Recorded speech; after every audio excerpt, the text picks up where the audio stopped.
And we are on the air. Tonight, once again, I am joined by the wonderful Owen McDonald. Owen McDonald, to the very, very few of people watching who are not familiar with you, would you like to introduce yourself? I certainly would. Thank you for such a lovely introduction, by the way, Lapis. Um, it seems a bit strange introducing myself, but I am just someone who posts stuff about politics online. Not as well as Lapis does, by the way. I'm pretty sure she has double the followers I have on Twitter. And if a YouTube channel hasn't got more subscribers than mine, then it's a bit of an injustice, really. But certainly, I'd say that myself and Lapis will have a similar disposition in terms of politics and stuff. And I thought, it'd be nice to discuss some of the recent happenings in person as in person as someone on the other side of the Atlantic can be. Yeah. But no, it'd be nice to discuss some of the pertinent issues, in a sort of direct dialogue. Yeah, exactly. And Owen McDonald is doing himself a gross disservice. In fact, I probably would never have had a YouTube channel at all if I hadn't streamed with you and discovered how much I enjoyed doing it. So, you're my inspiration. That is generous. But I suppose, it is true that we sort of both started doing streams a few years ago. And not through anything negative. We just sort of happened to take a sort of a break is almost the wrong word. Like, it's not as though we deliberately stayed away from YouTube. Just people drift apart. Yeah, it's a bit of more of a hiatus than a break. Exactly, that's a nice word to hiatus. Makes it sound very professional. It does, because we're all professionals here, Owen will be able to tell you that about a few seconds before the stream actually started, I was in a complete state, rushing around trying to get everything together. And then just as we were about to go live, I finally had everything ready. Yeah, well, all the best people are. I mean, I'm sure even the most professional of people in the industry have their hijinks. Mm-hmm. So no consternation. The comments section actually is very positive on your return, Owen. Lonely Wolf says, I've missed Owen. He's been a bit quiet on the social media. And my beautiful girlfriend, Lynn, says, yeah, I was a bit worried about him. So it seems you're coming back to a lot of fanfare. Again with the lovely words. But to answer, I'm looking now at Miss Owl. It's very sweet that you were a bit worried, but there's nothing to be concerned about. People just I've just not been as active, shall we say, is all. Been just taking some time away from Twitter, but I wouldn't say I'm back. I wouldn't say I'm going to be streaming every night or anything, but you can enjoy me while I'm here, I guess. Yeah, I wouldn't want to take a little bit of time away from Twitter, considering how toxic that website has been getting. I mean, it was never really like an amazing place, but I feel like it has been on the downward trend lately. I mean, I feel like because it's probably the most popular like social media platform along with Facebook. And Facebook is a bit different in that it's less like it's more insular, isn't it? So you don't really see as much from different sort of bubbles and like groups and stuff. And plus Twitter is far more like engageable and sort of tactile. Like it's a much better designed sort of, it's much more attuned to just being able to post quickly and sort of about anything. And a better like just designed website as well. I feel like Facebook just isn't very good. Oh yeah, the boomer website, Mark Zuckerberg's cursed creation. Indeed. But I mean, I'm glad to hear that its numbers are falling, that less people are using it, because it's just awful the way that they sold information to Cambridge Analytica. That it just, I can honestly say I'm so glad to see the end of, well, I will be really glad to see the end of Facebook if it ever comes. But your point about Twitter being really tactile, I think that that's actually kind of a double-edged sword, because that same accessibility means that people are able to put their thoughts out without necessarily thinking it through. And Twitter's character limit actually prevents people from maybe giving the full explanation that would make their thoughts more coherent and less, easy to misinterpret. Is that true of any social media site though? Is that not true of any platform that both allows freedom to just post anything, and while it is true that the character limit does limit one's ability to think about what they're saying as critically, you could almost see that as a reflection of life itself under sort of a heavily commodified lens, where things aren't thought about in terms of its inherent value and their merit, but what's going to sell better and what's going to reach more people quicker. So people are less inclined to make like a long, detailed, explanation like I'm prone to do, because they sort of would rather send something quick and snappy, which they can have to grab attention quicker and therefore reach more people. So I think a lot of the problem with people just posting anything is a wider sort of reflection on society's trends, and capitalism's trends to encourage people to think about what's going to reach more people and be easier to sell, or not even sell, but like to advertise, than what's more meritable and what's more sort of thought out.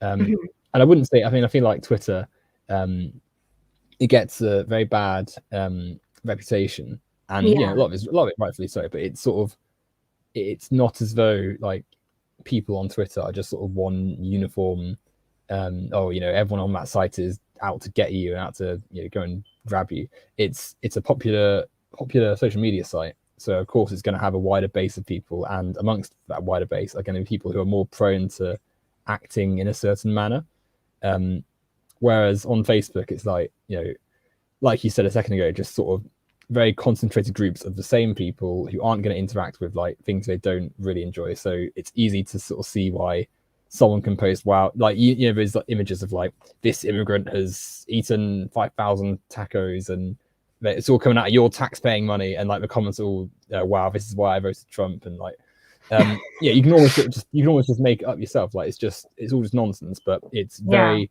very focused, and the people all agree in themselves, and they have a little react buttons, and it's all very contained. Whereas on Twitter, because it literally takes like seconds, you type in on the search bar some term, and you can find literally anything from a major account tweeting about it officially to someone with one follower and two people that they're following, and they've just put out anything, and like it suddenly just blows up, and it's like there's no it's much more just open and wild, and therefore there is that democratizing tendency on Twitter. I just want to go over some of the comments that people have made.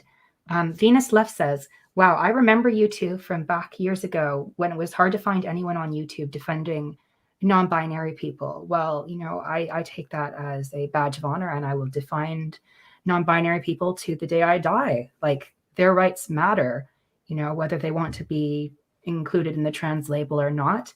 I support them 100% and support, looking at gender as more of a spectrum than a controlled binary. Daniel Galvin says, I actually dislike Twitter because I am a wordy person, because I often have to restructure too much and lose almost all meaning in my posts. Yeah, that is a real problem with Twitter. Like, sometimes I want to include all of this information and all of this context, and that would be very easy to do on a website like Tumblr, where there's no character limit. Because it's Twitter, the clarification comes and sources come way further down at the end of a thread, and a lot of people are likely to miss them, and therefore to just assume that I didn't actually substantiate them. And they'll just react to what they see immediately, which is the first tweet in a thread, without necessarily doing due diligence. And he also says, hello, I'm new here. Found you through Shark300. Yeah, Shark300 is a Twitch channel I went on recently to do a bit of a debate. And I think he completely trounced me, and I agreed with his perspective after we were done. But I'm glad to have his acquaintance. He's a really upstanding guy. Venus Left says, I deleted Twitter for a while, and then when I downloaded it again, it was just impenetrable. I had no idea what was going on, lol. Yeah, the thing is with Twitter is that to understand a lot of the inside jokes and to understand a lot of like the meta commentary, you really have to be on it a lot. Twitter, I think even more so than many social media sites, rewards addiction. And they all do to a various extent. Like YouTube rewards you if you post videos every day.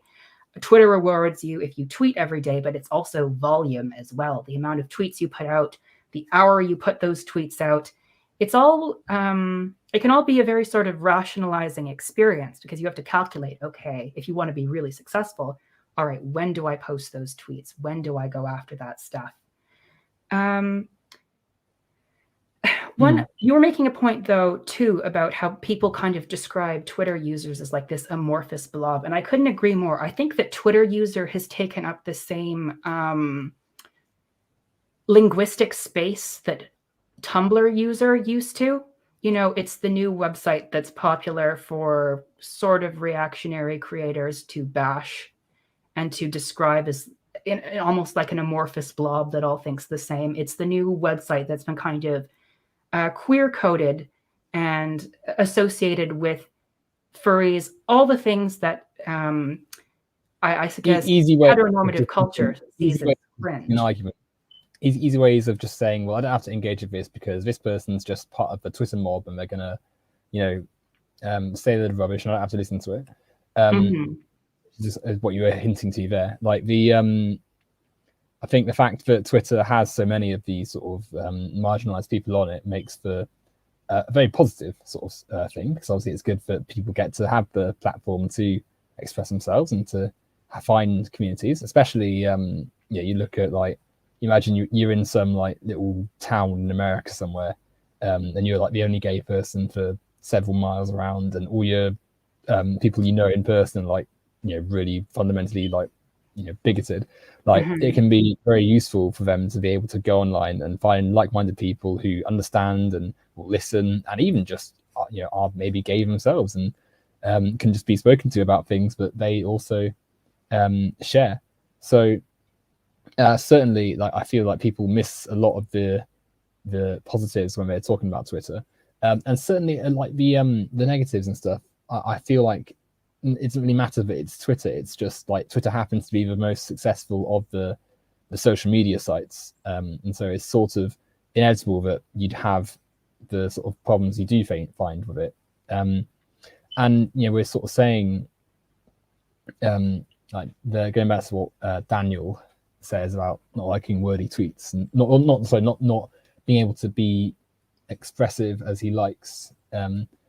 I sort of just I would say to that, just make a thread, make it long, say it anyway.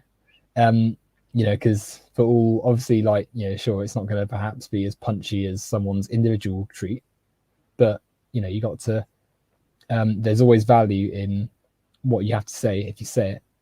Like if you've not said it, then it's like you're not going to find out whether or not it's going to have that reception. So I think it's nice to think about what people say, and even if it's a bit long, you can still just make it like segment it, paragraph it.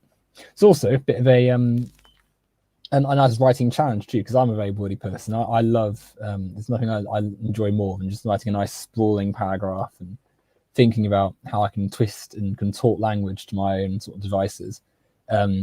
But sometimes it's a nice challenge to try and fit it into a smaller range. Sometimes it can be beneficial to think about how we can condense our language into a shorter period of time, a shorter framework. And it goes against my natural instincts. And certainly, I love. I'd much rather be able to just slam like a massive essay of a wall text, but there can be a benefit sometimes to things being a bit smaller, things being a little bit more condensed. I completely agree. Like all of it, like poetry, like haiku. Yeah, exactly. I think that there is an advantage as well to being able to I find it also sometimes kind of a challenge. You know, it's a fun, okay, how can I rephrase this to fit within the character limit? How can I rephrase this to cut unnecessary fat and then just say fully what, in like a really expressive way, what I really want? Yeah, I do enjoy that aspect, that challenging aspect of Twitter. And although I think that the character limit presents unique problems in Twitter, it also presents unique opportunities. Most of what is wrong with Twitter is also wrong with other social media websites.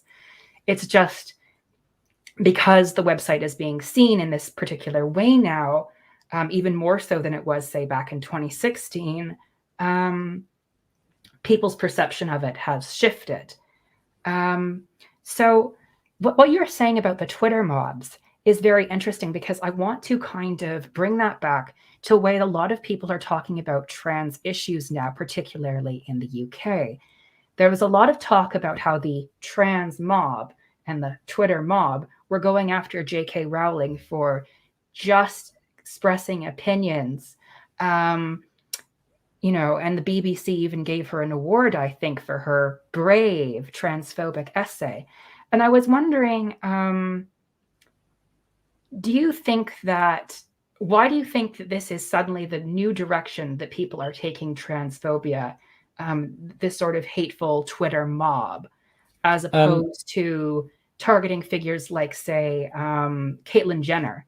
That's how it used to be a bit more in 2016. It was targeting a few hyper visible trans people. I think the last we've seen of those was, I don't know her name, but the woman who was, you know, caught on camera at GameStop. She was a target for a lot of harassment and kind of used as another one of those punching bags. But I think recently, transphobia has kind of become depersonalized, and it's not about certain hateful individuals anymore, but a more broad condemnation of trans activism. So there's a few things there. So firstly, part of the reason there's a shift from individuals to a collective is that, for one, if you're like Caitlyn Jenner isn't someone that I don't think most sort of left-leaning people are that sort of fond of particularly. I'm pretty sure she's running for like Republican. I think she's doing something like to do with politics, but like quite right-wing and quite not something, but is going to be defended by many people in the. Oh, is that a? It's like That's a train. Train I'll mute going myself. past. Just a second. Well, I was just hearing things then.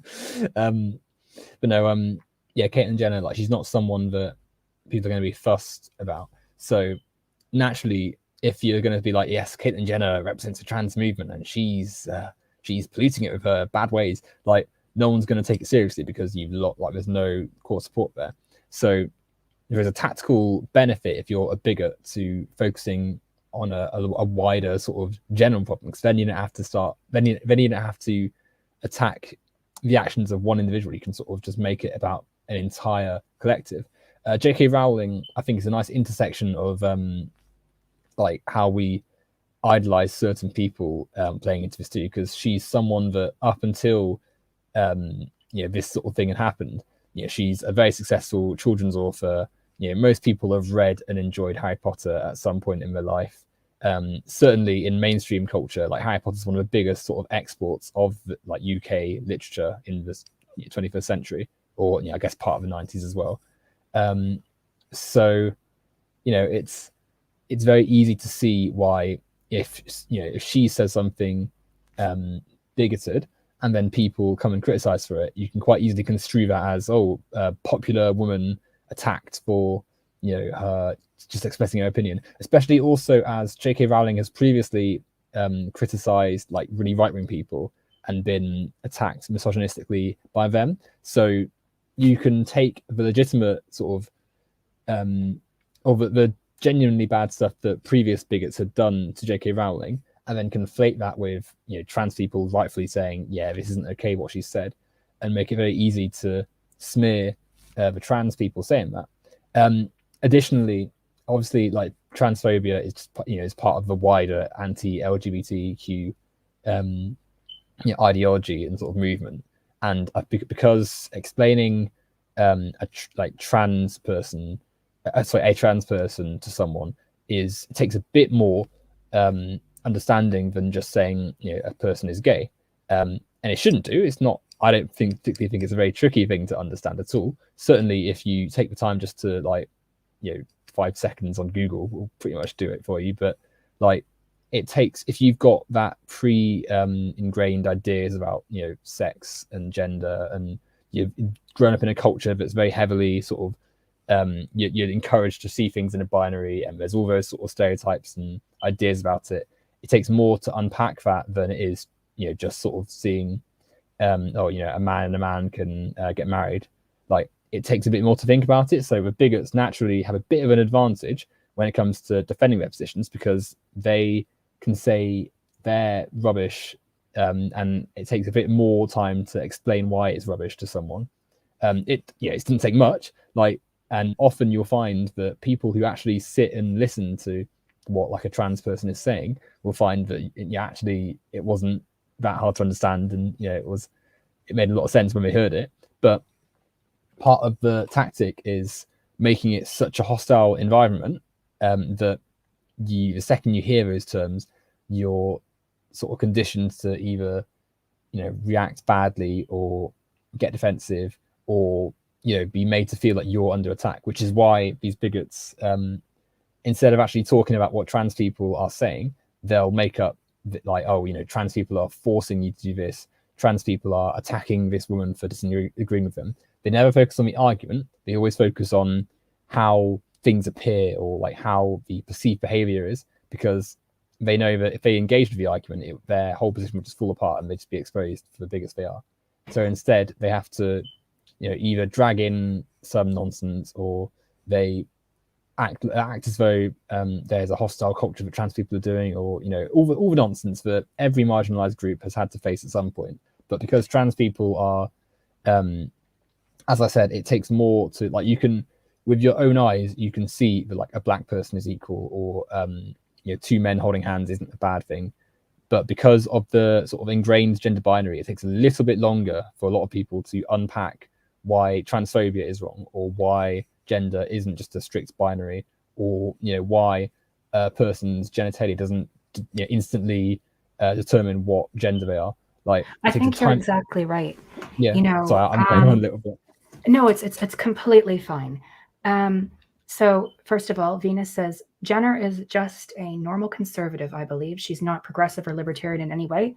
Exactly right. There was a while where she tried to grift as like a pro-trans rights spokesperson, but her politics have always been very solidly right-wing, and she campaigned as a she campaigned during the California recall election that failed hilariously as a Republican, as one of the possible replacements for Gavin Newsom. Daniel Galvin says an LGB reunion happened recently, and a lot of the trans activists protested against it. The narrative became, they are the real bigots because they're against gay people. Yeah, there's a lot of this framing when it comes to transphobia. It's very, as you made this point earlier, and I think it's quite a good one, Owen, is that transphobia is very centered around optics. It's, oh, this group of, privileged men are protesting against this poor, oppressed group of vulnerable gay people and lesbians. And so the people that a lot of these conservatives were protesting and trying to pass legislation against just a few years ago, suddenly become the new victims, because it's a concerted strategy by the Christian right in America is to subsidize movements like LGB Alliance and other gender critical groups, or let's just call them what they are, TERF and transphobic groups, in an attempt to weaken LGBTQ solidarity. It's a tactic. They see that trans issues are slightly more controversial at the moment, and they're seizing on that for their own advantage. Because if you actually look at LGB Alliance, a lot of times they're saying stuff that's very biphobic. And if you actually go through stuff, oh, wait, look, they're coming out against gay marriage. It's very much a divide and conquer movement. But they're already starting to play their hand a little bit too early, because the hate is just that difficult to keep in. Hey, Random Geek, it's nice to see you around again. I love that you're watching this while at work. That's just A plus. And one other thing I would like to add is that I think the reason that transphobia is, at least the moment, a bit more of a struggle than it seems to than the other letters in the acronym, is because transphobic is visual. You cannot tell by looking at someone that they are gay. You cannot tell by looking at someone if they are lesbian or bisexual. You can make assumptions based on stereotypes that have been queer coded in media, but you could be wrong. You know, people could just have a non-traditional gender presentation. But being trans very often very visibly makes you look different from other people and can be seen. It isn't always the case. Transphobes get the gender wrong all the time, and it's hilarious. They think, oh, you're trying to become a man, right? And they're completely wrong. You know, I identify as a woman. And they just make these assumptions because they assume that it's easy to tell, and it isn't. But the problem is a lot of trans people, especially the most vulnerable trans people that are, you know, not gender passing, it's very easy to visually target them. And there is a lot of media out there that depicts them with disgust and violence for that reason, I think. Yeah, no, exactly. Like trans people, I think because I've sorry, I've lost the words there for a second. We don't have the cultural sort of, like, you look at how long people, like the wider sort of public, have been aware of like the intricate sort of knowledge of like gay people and lesbians and all of that. Whereas, well, obviously trans people have existed for a very long time. Like there's no, yes, obviously there's no, it'd be silly to suggest that they're like a new thing. Like in terms of like wider coverage, it's very recently that they've had that sort of spotlight. Like you look at even then, like you look at what like some TV shows and like what films are sort of done with trans characters, where they're essentially just like a punchline in a joke. And while that is also true of other marginalized people, and certainly like it'd be silly to say that like, you know, gay people have had a nice time on TV, you know, all the time. What, you know, there have been plenty of shows that have shown gay characters in, you know, lots of brilliant ways. One of my favorite shows, 6 Feet Under, features predominantly, you know, one of the main characters is gay, and it's, you know, one of it's a really sort of solid thing. But there's not the equivalent of that really for like trans people until very recently. I feel like, and some of the shows that try, like, it's obviously it's great that that they're sort of doing it and trying to represent, you know, trans people, but you can sort of tell that like a writing team, someone's told them, right, we've got to have a trans character, and they'll have like thrown in someone, and it's like you can sort of tell that they're trying to do the right thing, but because they've not got the experience, or more likely they've not got an actual trans person on the like writing team, often the portrayal's a bit clunky or not very well done, or falls into the same negative tropes that causes part of the problem. And, you know, because of, you know, a wider sort of combination of all those things, as you said, trans people are much more visible and easily attackable target than gay people. Like, because if you say to the average person now, like, I don't support gay marriage, you're going to be met with some pushback.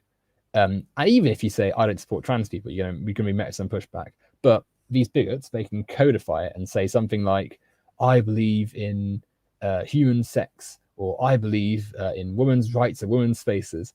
And they have they put it in a way that, like, yeah, if based just on that, you might think, oh, that sounds right, I agree with that.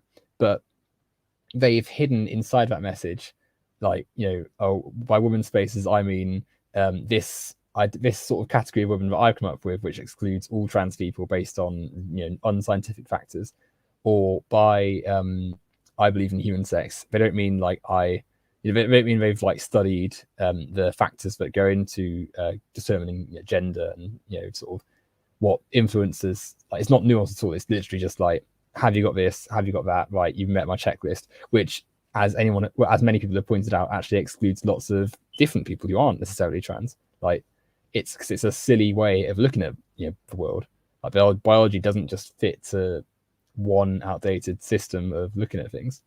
So yeah, and like going back to what we were saying earlier about like just the widespread transphobia. I think because they're such a loud, they're very, very tactical. They know that if they're loud and they make life hell for trans people, and they use their friends in the media and friends in government to push for issues that otherwise wouldn't be that bothered about. Like, most people don't go through their life thinking, yeah, I hate trans people, but because these people are so like loud and unpleasant, they create like a culture that sort of makes it it makes it feel like their views are much more accepted than they actually are.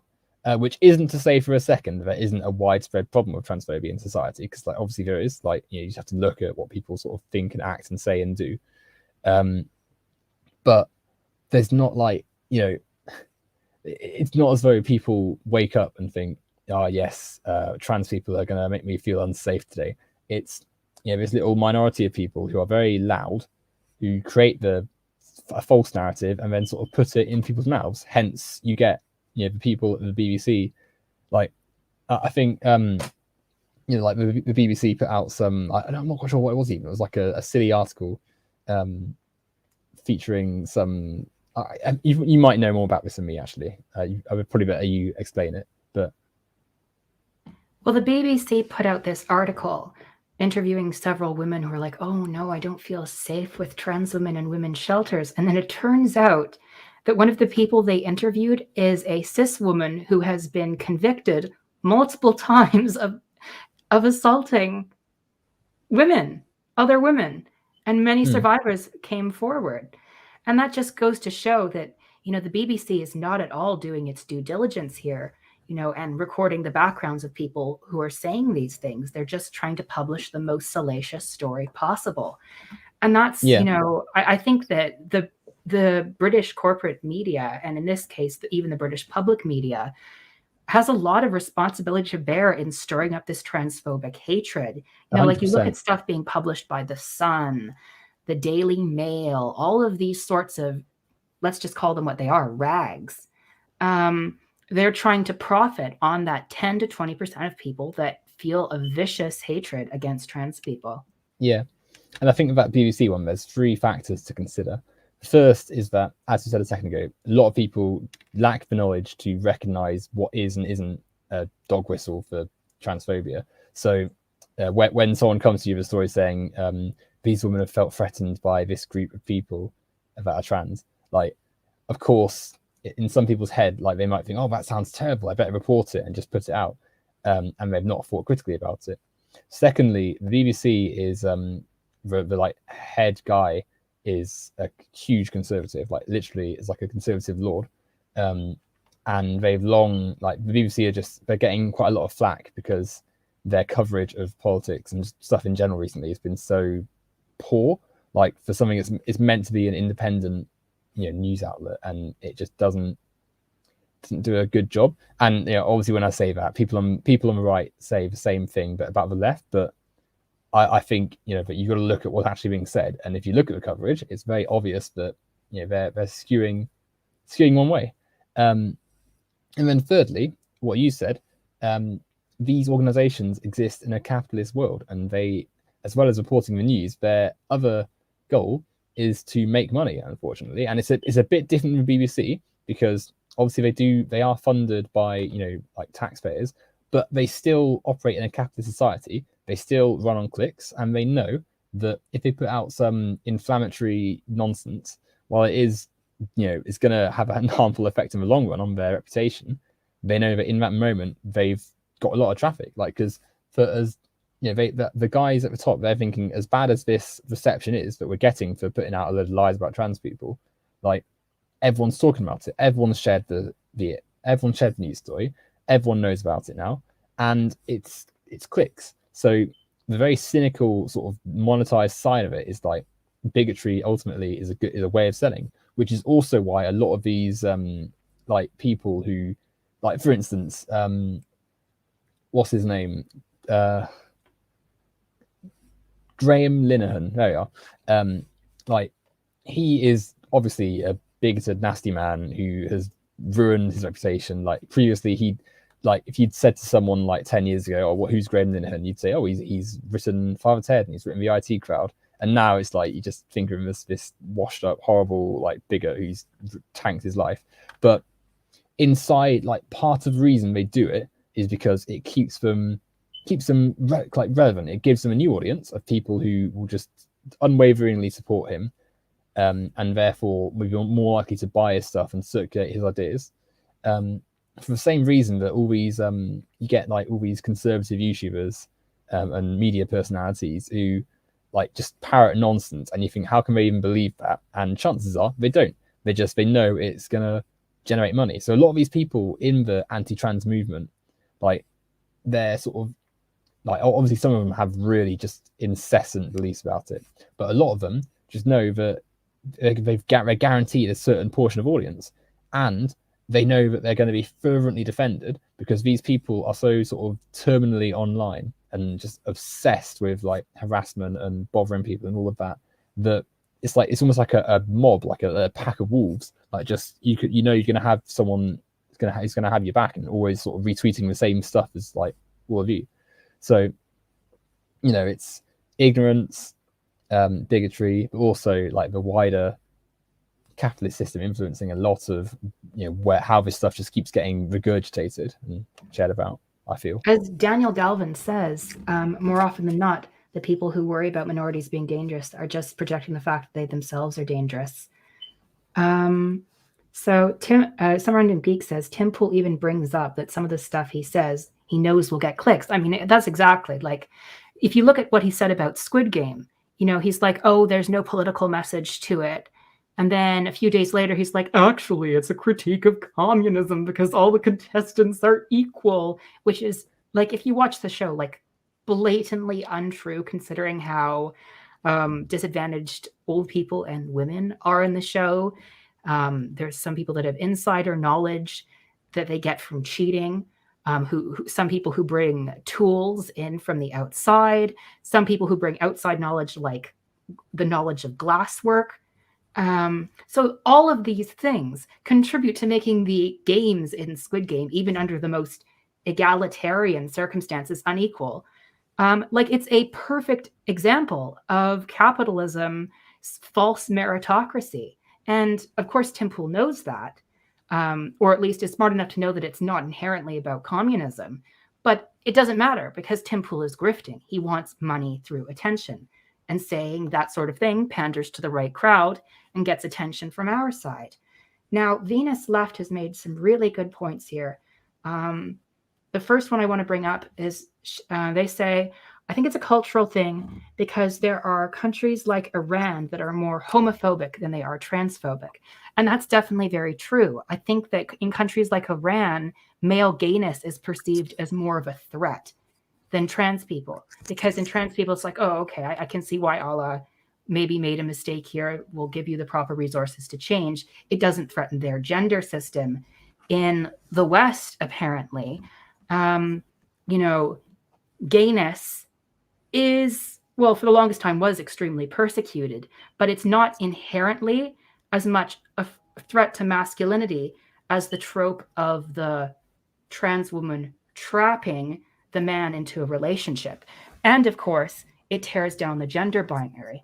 And that's why you see a lot of the Graham Linehan types and a lot of the figures of the transphobic movement. That's why a lot of them are men, because by going after trans people, they are performing masculinity through defense of women. And that's also something you see as a big element of white nationalism.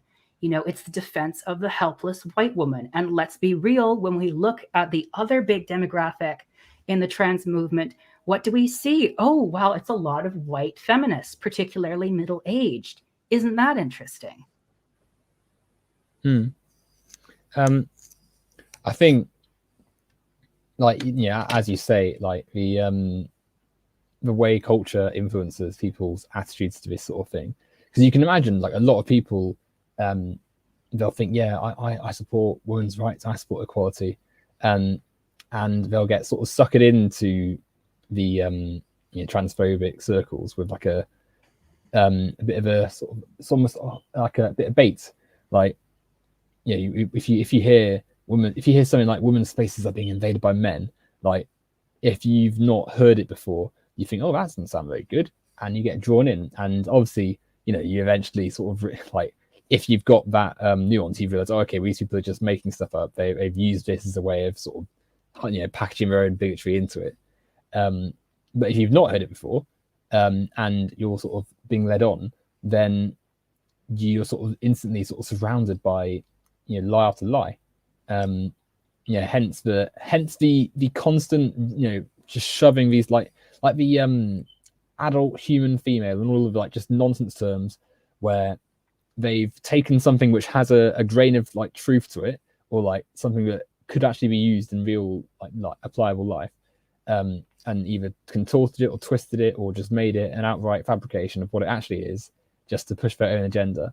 You mentioned what's his face, Tim Pool, and you could substitute his name with a million other people like him. To be honest, they're all the same. They all deliberately either ignore the facts or outright just lie, just make up stuff, because they know they're never going to be challenged on it. There's no you actively, to be in those circles and to post the stuff they do, you actively have to dissuade critical thinking. You're literally conditioning your audience just see something as left wing and think, right, okay, that is bad because it is the wrong side.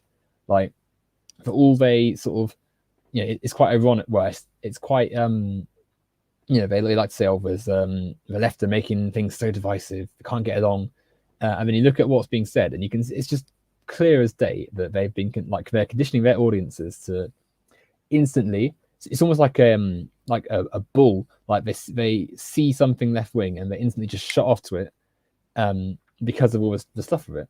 So when something like Squid Game, which is both critical of right wing ideas and very popular, comes along, all of a sudden like they go into panic because they think, oh, this is a bit of a this is going to be a bit of a tricky one. So the show suddenly has to be actually critical of communism, and then when that is obviously wrong, they say, well, actually it's critical of nothing. It's not even about anything. It's just a show.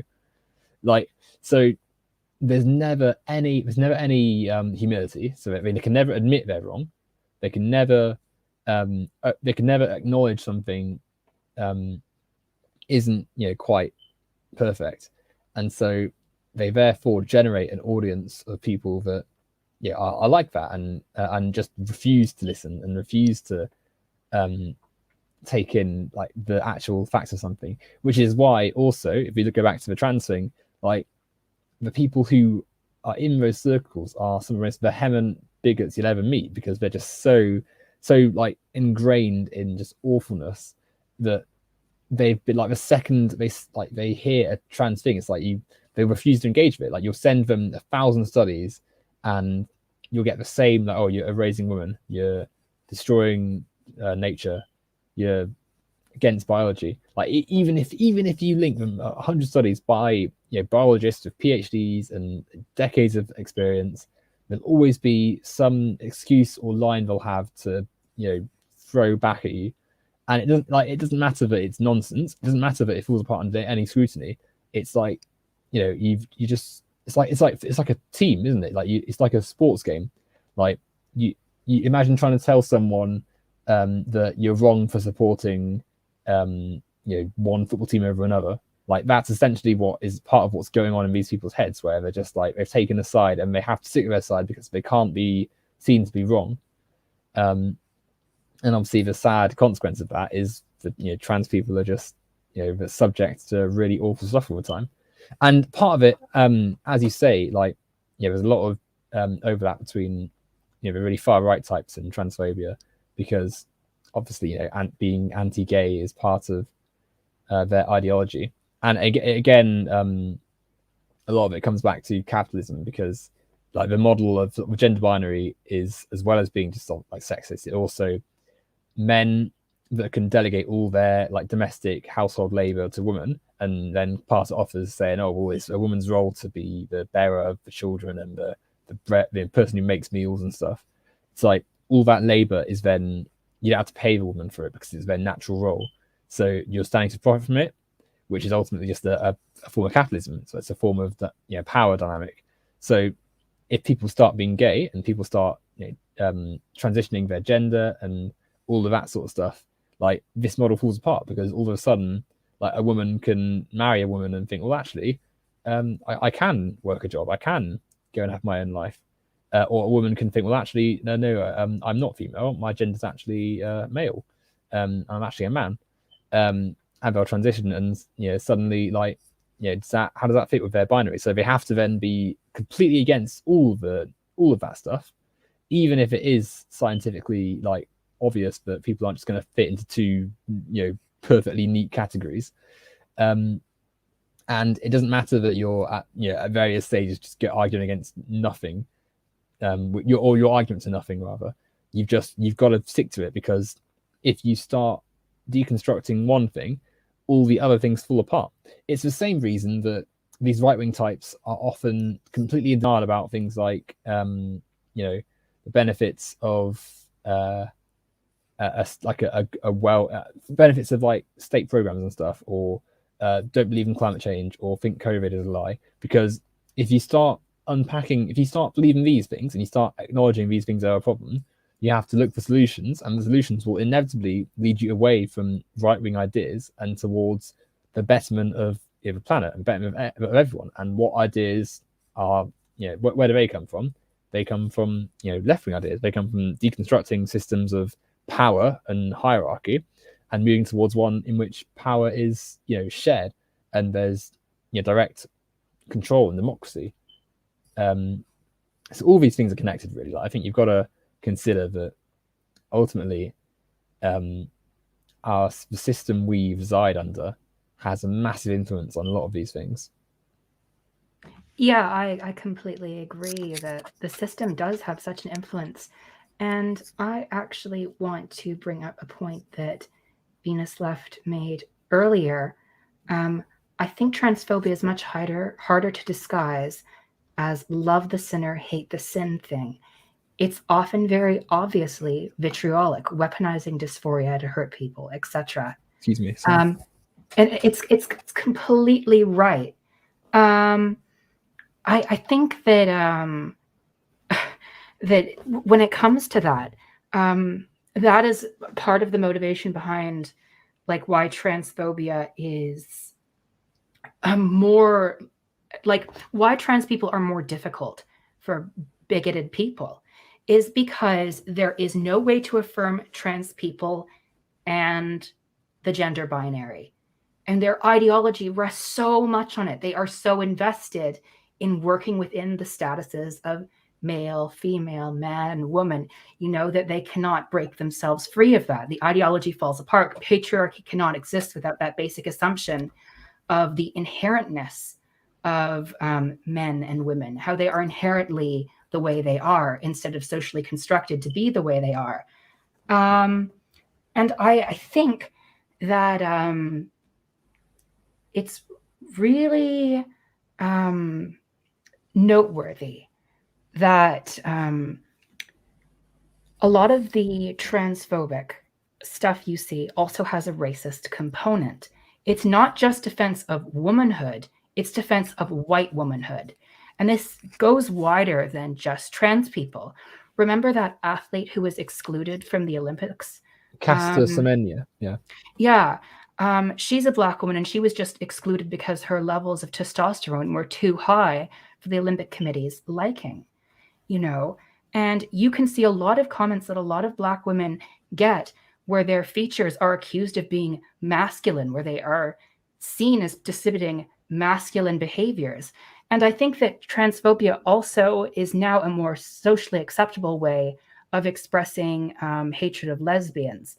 Because if you look at a lot of the violence that police officers have inflicted on people entering women's spaces like women's bathrooms, a lot of it is gender non-conforming cis women who are wearing and expressing in a butch style.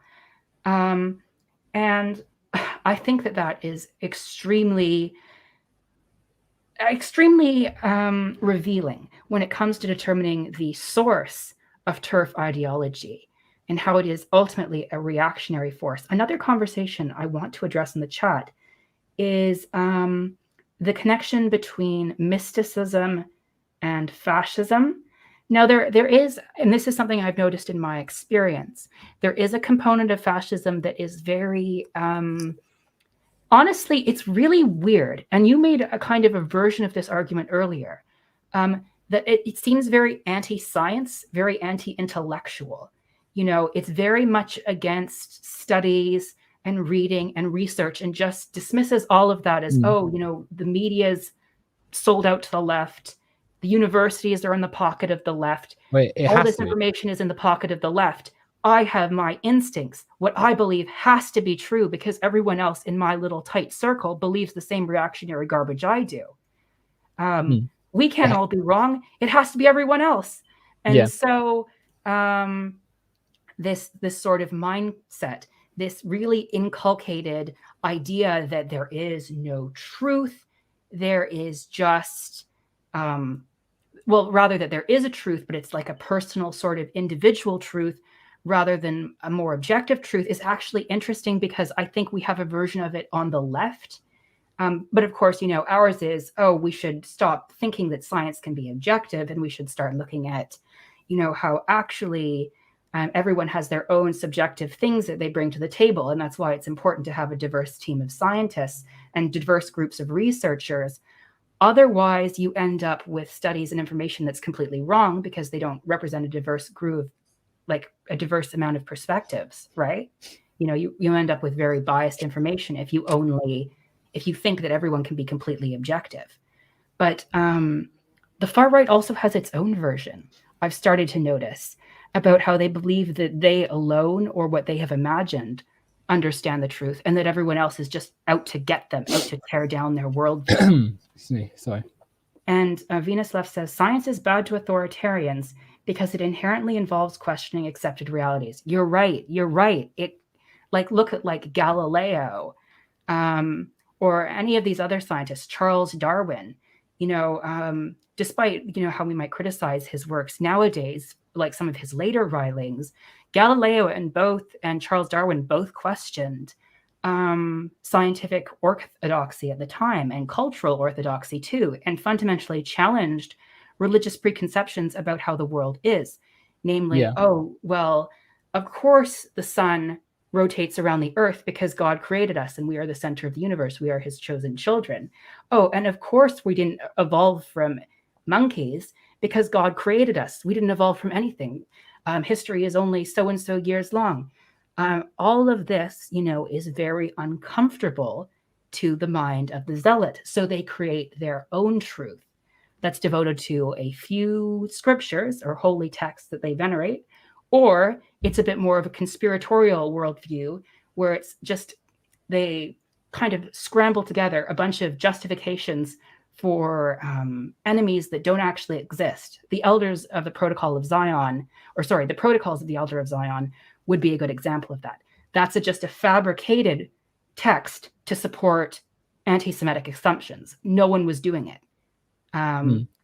Well, I think you hit the, well, you and Venus Left in the chat, hit the nail on the head there, with science has to, as science inherently is about challenging theories, looking for the best, not best information, as of, you know, thinking about how we can improve on what we've already got, and not accepting there's a definite answer, but seeing something as the most accurate information we have until we can find a more accurate theory.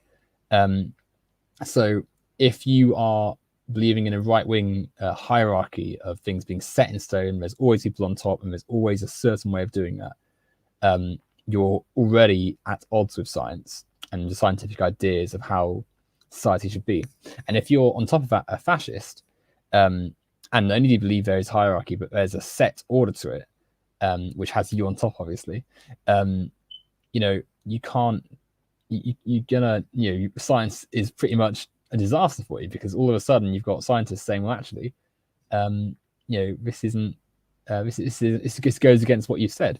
So famous example, the Nazis quite famously destroyed vast amounts of research and information when they came to power, because they knew that if you're gonna start calling yourself the master race, and you're gonna remodel the entire world in your image, it's a bit inconvenient if you've got these scientists saying, well, actually, there's no there's no basis in what you're saying, so they scrap it all.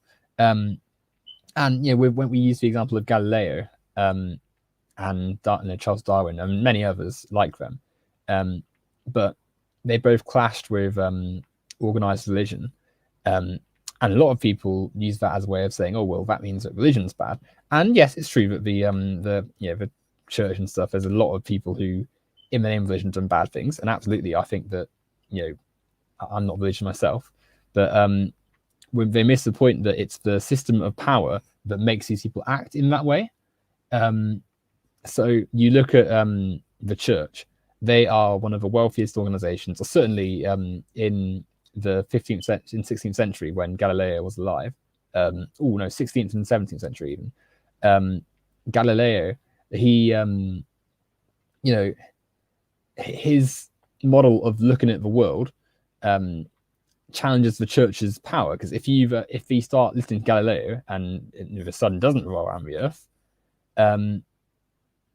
then if they're wrong about that, what else is wrong about? And then the church lose that influence over people, and therefore the people aren't going to continue to just pour money into the church and be devout and listen to cardinals and priests and stuff and the Pope, and their whole system that places them so sort of concretely at the top of society crumbles a bit. So it becomes natural to therefore not only go against the scientific workings, but start banning it. And similarly with Darwin, if you are someone who is extremely wealthy because you are in charge of a religion that most people subscribe to, what does it say of your power if someone can come along and disprove things based on actually looking at things logically? So you're naturally going to be going against it.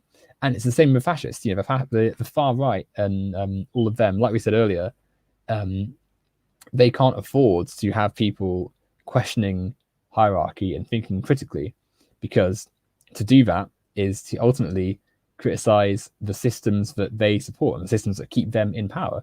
So of course, you have to make up all these, you have to continually feed the lie. So the scientists say that gender is not a strict binary and people can be what they want because they're being influenced by the trans mob and they're being lied about. The universities are saying that you got to look at social sciences and criticize the capitalist system because they're a left-wing indoctrination center, and they're set out to destroy the West, and they're training people to hate Western ideals. And you could go on and on with just lie after lie, but ultimately the main purpose of this act is to go against and so to preserve the order of things that keeps them on top, keeps their system in place. And so I think you got to keep in mind with transphobia that as awful as it often seems, as awful as it must be to experience it, it's not some inherent, like a lot of people sort of think, well, a lot of people say, well, we're acting like this because it's just natural that trans people are they're not natural. If gender was so fluid, then why are most people men and women, and blah blah blah. It's everything is the product of a system. Everything is influenced by a system. And when a system has been around, when a gender binary has been around for so long and been in conjunction with capitalism, like you're going to naturally have people who are resistant to change and are going to fight against it. And ultimately, any system can be changed and influenced. And even if things feel terrible, like it's not inherently so. It's the system that makes them that way. So there is room for change. Absolutely. I don't think that it's inherently the way it is. I think that, you know, our understandings of gender and even sex are always fluid. You know, like if you look at the countless different understandings of gender in countries all around the world, you know, if you look at two-spirit people among the indigenous people in North America, you know, if you look at the Hijira in India and other examples, there is clearly a more diverse understanding of gender that exists in different cultures. It's not, you know, something that just randomly popped out of the blue one day in 2015. It's been around for a while. And your ignorance, or the transphobes' ignorance of it, doesn't mean that non-binary identities didn't exist before then. It doesn't mean that they're going to go away anytime soon. And I think Venus raises another good point. If trans people didn't believe in sex, nobody would ever medically transition. Like, exactly. A lot of trans people transition because they want their gender better reflected in their sex. And while I don't think that anyone should be socially pressured to transition, you know, medically, I still think that, you know, obviously there is a understanding of sex there. And the other thing, there are arguments that people bring up about chromosomes. There is actually a diversity in chromosomes, and there are plenty of intersex conditions as well. So even sex is not quite as binary as people like to talk about it as. I think people, sorry, were you still speaking? Sort of, yes. But that's okay. You can go make the argument. No, I don't want to interrupt. You go ahead. All right. So Daniel Galvin says, I love how it comes back to capitalism because there's a reason most mathematicians hate economists. Most economists live only in the theory, and when reality contradicts it, they refuse to accept that the theory might be wrong. Exactly, because that's an example of a completely ideological school of thought. Economics, or at least mainstream economics, exists with the assumption, with a lot of assumptions baked into it, and a lot of it is basically just capitalist realism, if I'm honest. It's just assuming that capitalism is the only system that is possible and the only desirable system. Some random geek says, my friend Lito Anor is a cis woman with XXY chromosomes. Most people don't know their chromosomes. Exactly, because let's be real, when you look at someone on the street and assume their gender, as most people do in the gender binary, you don't have like a little scanner you pull out and like, what are your chromosomes? Ding, ding, ding. Oh, I see. XY. I know what pronouns to call you now. Nobody does that. It's a creation of the transphobic mind, this obsession with chromosomes, because they want to have a concrete biological basis for what is ultimately irrational. Daniel Galvin also says, yeah, don't forget that also how it, namely authoritarianism, constricts creative thinking and expression through their opposition to certain types of art, specifically abstract art. Absolutely. And you can see that in like homophobic backlashes to video games and other media nowadays. Anything that produces, you know, sort of a visible gay or queer representation, think Steven Universe, the Owl House. There's always going to be an element of backlash there because they grasp that representation is a threat. It means that what they hate and fear is becoming more socially acceptable. Now, of course, there is some kinds of trans representation that bigots are okay with, namely the kind that emerges in horror movies. The old folk trope of the trans killer, that I think we can kind of say goes back to Psycho, actually, in 1960, and then became much more popularized by Silence of the Lambs.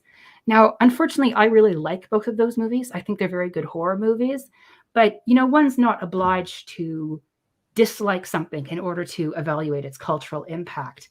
And there's no denying that this portrayal of trans femininity is like dangerous and predatory to cis women is, you know, it's there. And even though technically, if you actually look into the text in Psycho, he's not technically trans. In the character, Norman Bates is actually he's assumed to have some sort of multiple personality disorder by a psychologist in a monologue at the end. and he's just a cross-dresser when he assumes the identity of his mother. And then Buffalo Bill in Silence of the Lambs, well, she, is seen as not really trans because she was rejected for a gender sex reassignment surgery that she wanted by therapists. And now that also gets into who gets to decide who is trans, therapists or trans people themselves. But it's interesting to note that both of these books make it both of these media, these films, make it clear that they're not actually trans, but they still do the work of transphobia. Yes, certainly there's lots of negative themes that we've had to sort of endure through media. Going back to the a few beats ago, you mentioned you were talking about sort of sex and the fact that chromosomes, you wouldn't think to like ask someone what their chromosomes were just on the street as a means of working out what their gender was. I think people forget that sex, as anything in sciences, is ultimately a human constructed term. Like it's not like we forget the influence that sort of Christianity has in the West. Like the first people did not walk out of a cave with an M and an F written on their chest for us to neatly see who is male and who is female. Like that, a lot of that ultimately comes from the Genesis, the story of Adam and Eve, and ultimately, while yes, it's a society, most people fit roughly into male or female. That's firstly it's not like every single man has the same exact features and every single woman has the same exact features. But sex it's bimodal. Like there's more. It's not a binary. It's most people fit two categories, but there's a sizable number of people who don't fit the categories, and you don't necessarily have to have all the same features to be in a category. Like so, scientifically and accurately, if we want to think about it like in a sensible way, it is not accurate to call it a binary. It is not accurate to say yes, there are only two groups and they have definite exact features, because you don't know what as we know, like our chromosomes differ per person. The things that make us who we are unique to us. Like it's pointless trying to sort of segregate it into two exact categories, because inevitably there's going to be outliers. And like a binary is very specifically like one of two options. So for instance, the light is on or the light is off. The pen is in my hand or it's not. A computer uses zeros and ones to make hundreds, thousands of decisions in seconds. It's 0 or it's 1. You're never going to see 2 come up in that number. The pen can't be both in my hand and not in my hand. The light can't be on and off because these are binaries. Whereas a person, maybe they're male or female, but perhaps they're intersex. Perhaps their gender does not fit one of these categories. Perhaps their body doesn't neatly align with the predetermined categories. And so therefore, you can't call it a binary if that's the case. And you can't also, people say that, oh yeah, they're just outliers. Well, that's not a binary, is it? Because you can't, if there's only two options, there can't suddenly be a third option that you just don't count because, oh, it's different. Like, there is none for that with the light being on or off. Like, oh, the light's flicking off and on, off and on. Well, in that state, it's always either one or the other. But with gender and intersex conditions, all of that, there's many options. There's a diversity in gender and there's a diversity in sex. Daniel brings up an interesting point. I feel that pronouns represent sex is a very Anglo-centrist take. I speak Spanish and everything has a gender, even objects. Gender has never been about sex. I mean, that also is the case in French, and German. Most of the Latin language. English is a bit of an outlier because it's not really like, whereas other languages have sort of been like, Latin to French, Latin to Spanish. English is a mix of the Nordic languages and Germanic and stuff, and then there's also French in there. We're because we're such a sort of mix of different cultures. We've not got our own. Like, it's not like it's a set of words we've got our stuff from. It is issue is that we don't have our articles, you know, the, a, an. Like there's no gender in our words, and so we're English, different the to ultimate most people. gender neutral language. Indeed, English is it's a very messy language. Like we're not. Oh my goodness. It just grabs words from a whole bunch of different cultures and tries to make them stick together. Yeah, I mean, don't get me wrong. I love language, and I love English is a real sort of favorite of mine. But no, it's not a very formulaic language. But yeah, like you were saying, you know, like Daniel was saying, even think these topics are more, you know, complex than just neatly fitting into boxes. Even gender and sex. I think because certainly in English we conflate the two quite a lot. Like the words sort of can be mixed and matched quite a bit. Like, what do we say about the prejudice towards women? That's sexism. Yeah, prejudice exactly. on the basis of sex, when in reality it's a little bit more like misogyny. You know, it's the prejudice against on the basis of gender, not necessarily sex. Yeah, but and like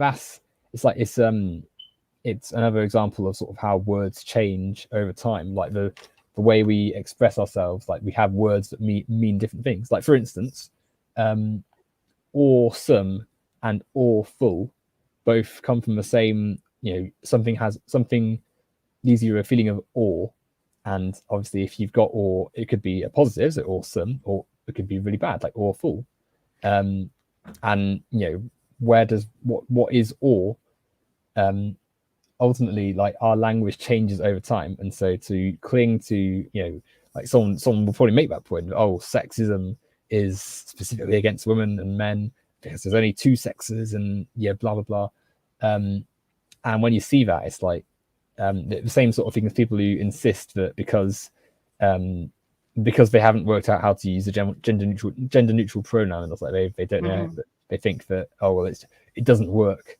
Like, it's ridiculous. Language changes over time. I especially love that one because usually they'll say, oh, there's no such thing as a singular they, and then use a singular they almost just one sentence later. Yeah, but it's ridiculous too, because like it's easy to come up with a situation where you'd use the singular they. Dr. Smith will see you now. Oh, where's their office? Oh, it's just up ahead. Like, it took me like 5 seconds to think of that.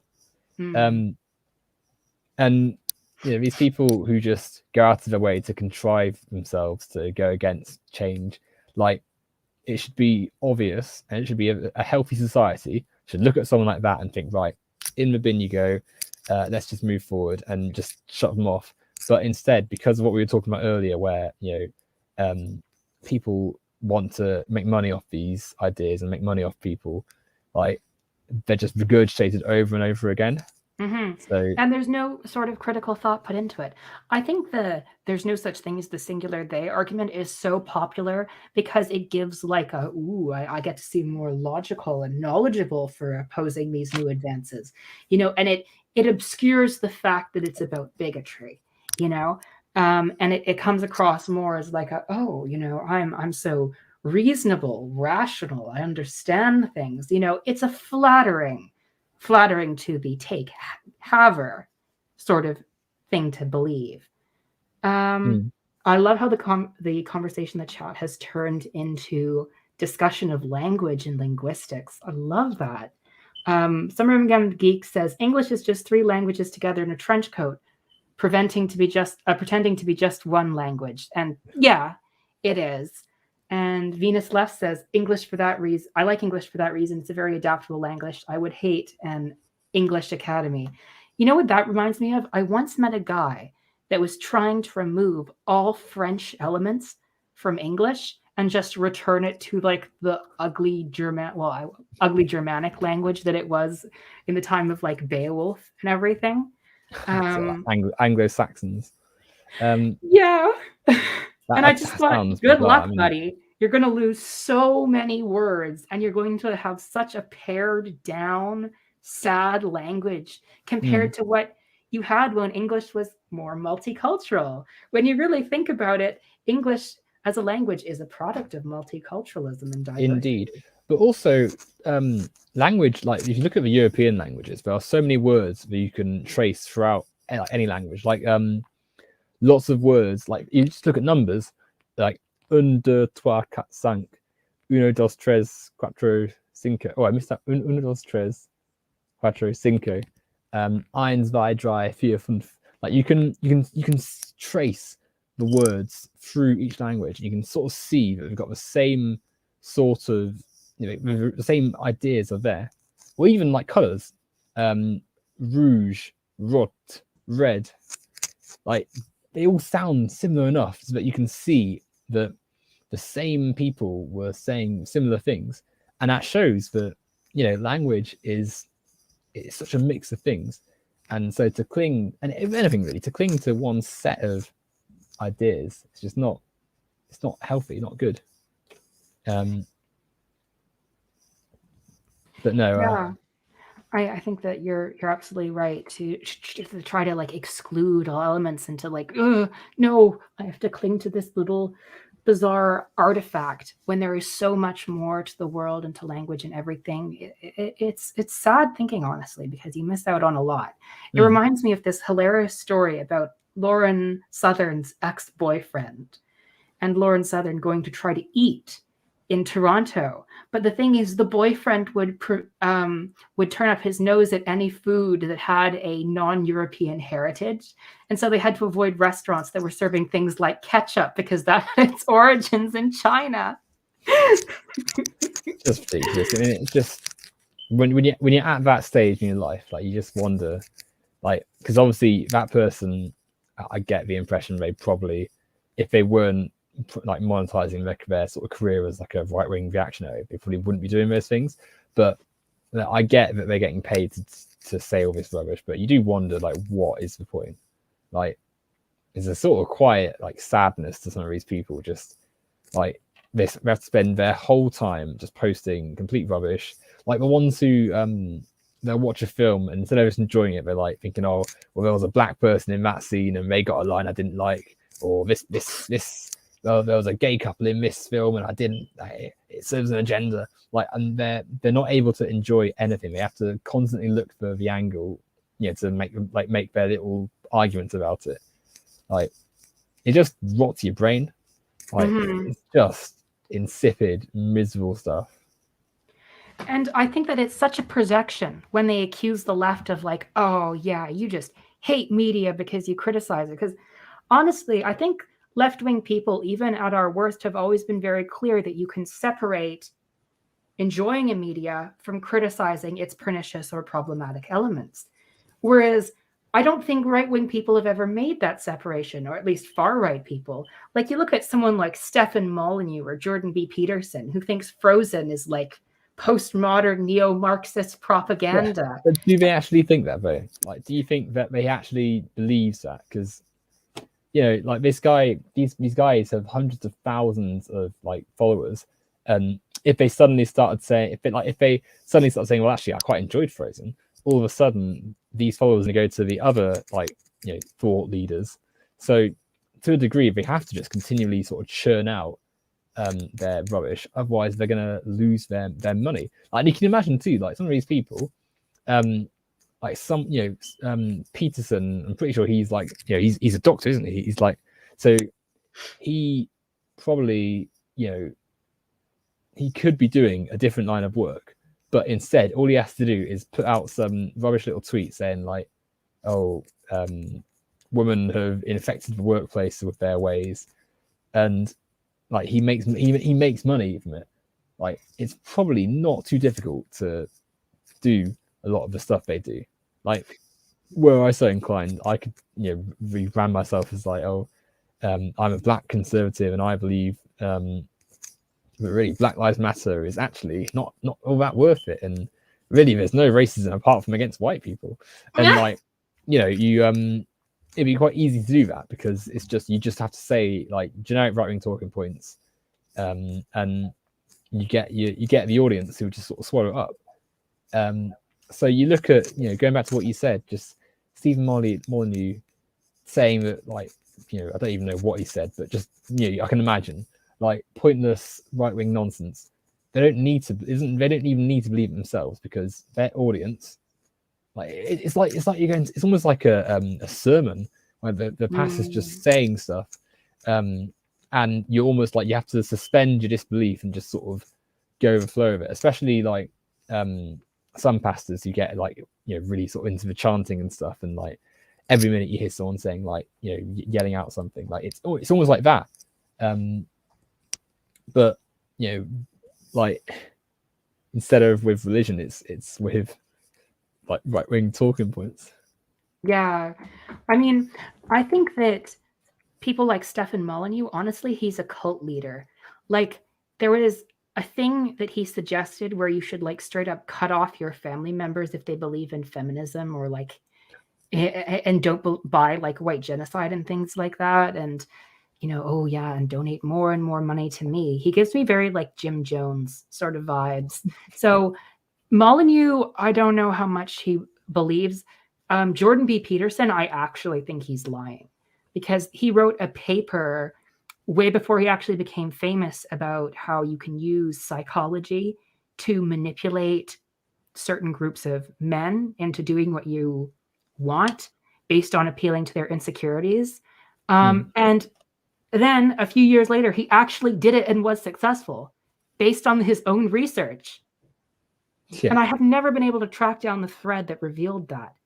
And I was floored when I read that. The whole time I thought that Jordan B. Peterson was just a fanatic, regurgitating the most bizarre, strange cultural takes just to appeal to the incel crowd. But no, it was way more insidious than that. He actually knew how to exploit mentally ill young men and then use that to build like an empire, a self-help empire. Yeah. Well, no, they're all just, they're all the same. Like you scratch, you just gaze at one of these people, and you just find an insincerity there. Because like, if they actually believed the stuff they were saying, it would just be like, there's only so many times you could say it to, because if you just say the same thing over and over and over again, you get sick of it, unless you stand to benefit from it, which these people do, because they make quite a lot of money from this particular activity. And especially with the trans thing too, like that audience of sort of rabid, horrible people are just there and are quite eager to have someone to support, especially like with the scientific stuff. Like Dr. Jordan Peterson sounds more credible than just like Jim the YouTuber who's just showed up with some like video. So even though his doctor isn't in the same field as what they're sort of implying, and even though just having a doctor doesn't mean you can just run your mouth with a little nonsense, and even though the majority of people in the scientific fields do not support the transphobic arguments and would very strongly oppose the methods these people are using, they get to still say, yeah, this is a doctor, he agrees with us, how are you going to argue with that? Like, and it's just obviously nonsense. So a lot of it is just the performative sort of side of it, from all sides, really. All sides in the transphobe yuck fest. Yeah. I would just like to point people's attention to this really good arguments that Tartalev is making about gender. Like, just scroll up in the chat and you'll see some really pertinent and good information about gender in Scandinavian countries and the development of gendered pronouns and gender linguistics. It's all really good, informative stuff. We'd be here for a while if I read all of it, but I just really wanted to put a spotlight on that. Daniel Galvin says, yeah, a lot of grifters straight up lie. Ben Shapiro always does the, I have never heard this term before, to make it feel like a new and crazy thing that one should fear. I feel like Dave Rubin does that as well.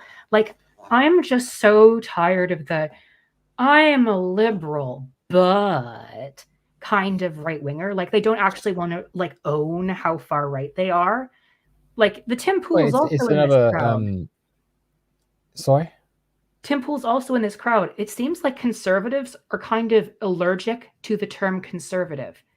They have to be conservatarians or classical liberals or, enlightened centrists. Well, it's another strategy, isn't it? it's another tactic where, you know, obviously it's quite famous. Sort of shifting the Overton window is one of it, where you move things so right wing, and then you claim that the middle is somewhere between, you know, a middle ground view and then your horrible view.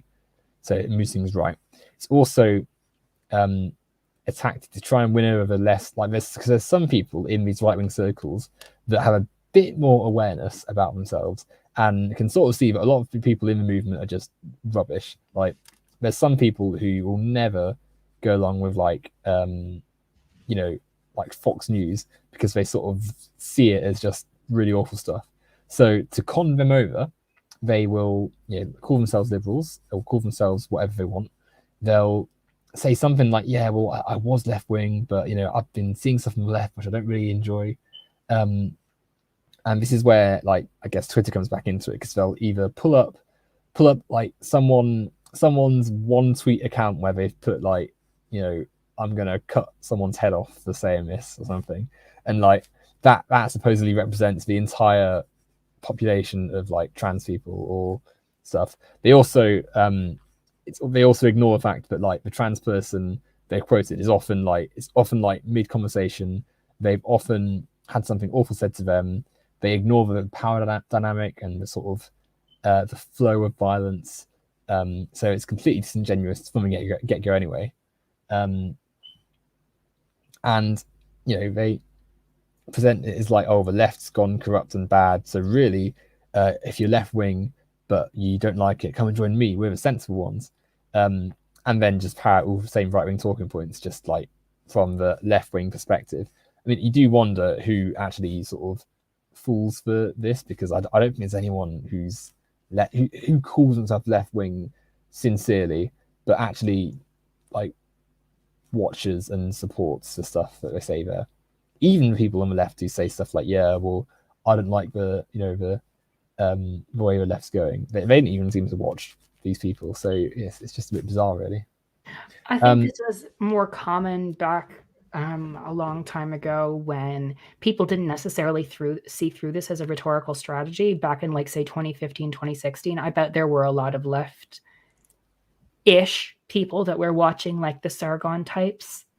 But I think, you know, as these types shifted to the right and more the mask started to drop, I don't see how you can support these people now and say that there's anything remotely left-wing about them. Well, not that there ever really was. The people who support them are, you know, they've also been moved right themselves, a lot of them. Like, yeah, because they've been dragged along the pipeline. Yeah. Much as I'm enjoying this conversation, I am starting to tire a little. It's now Friday in the United Kingdom. Friday in the United Kingdom. Indeed. We are 5 hours behind, ahead even. I was just thinking that sounded like a good book title. So, it's Friday in the United Kingdom. The way I see it, anything can be a good book title. Just need to be creative. So would you have any closing thoughts or arguments you'd like to make before we head out? Strangely, I don't actually.